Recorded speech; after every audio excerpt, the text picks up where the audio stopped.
Tourette syndrome is a neurological disorder which is part of the middle of the brain called the basal ganglia.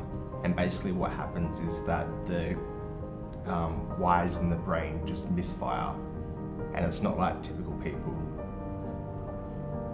Tourette's is actually more common than people think, in 1 in 100 people. So if you were to think of going to high school, there should be at least 3 people with Tourette's, but unfortunately people just don't see it.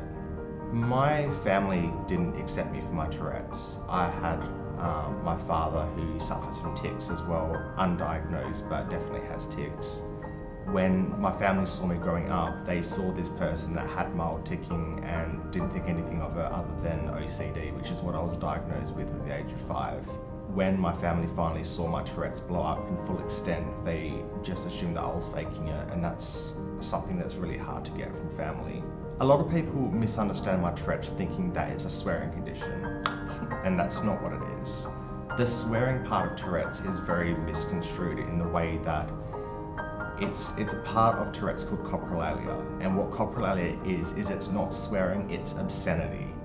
And the obscenity could be anything from swearing to racism to derogatory taunts or derogatory terms. And that's what it is. It's basically your brain saying, like, you shouldn't do this during this moment, and your brain goes, fuck it, let's do it.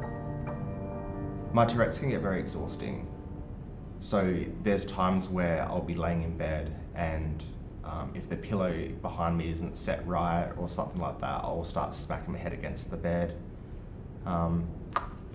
It can get quite sore at times. It is a lot of strain and wear and tear on your muscles. What do you want to communicate to people without Tourette's? What do you want them to know? What I want people without Tourette's to know is that we're just like any other person. We just have a different brain. Our brain just fires differently, but that doesn't make us scary. It doesn't make us any different. We still are normal people. We still have normal lives, and just accept us for that.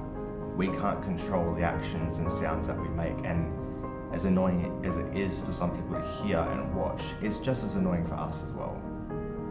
Living with Tourette's, do you have an uplifting message to give kids with Tourette's emerging and growing? My uplifting message for kids with Tourette's particularly is that it definitely does get better. You will definitely learn to accept yourself for having Tourette's, and it will be one thing that you'll find unique about yourself and you won't want to get rid of. It's definitely something that you will definitely grow into. There's been heaps of times that I thought, why on earth me? Why Tourette's? Why with me? What have I done to deserve this? I also face other problems such as borderline personality disorder, anxiety, panic disorder, and OCD, and BPD. So to have Tourette's on top of all of that is quite frustrating at times. But there's a lot of the times where I just say to myself, I realise that I am unique and it's a part of me, and I wouldn't know who I am without it. So it sort of gets me through. There was a time I was in the shopping centre and I bought a Dare Ice coffee, and I was walking out and I had a tic and my arm just went fucking whoa. And this coffee was just rolling down the shopping centre, and I'm chasing after it, and my sister's with me, and the security guard is just chasing after me because he sees this guy running out of a shop thinking they're shoplifting. And my sister has to go, no, he's got Tourette's, it's okay, just leave him, he's just chasing after something. So for me, I found that extremely embarrassing, but I could not help but find it so funny in the moment. I was just losing myself with laughter.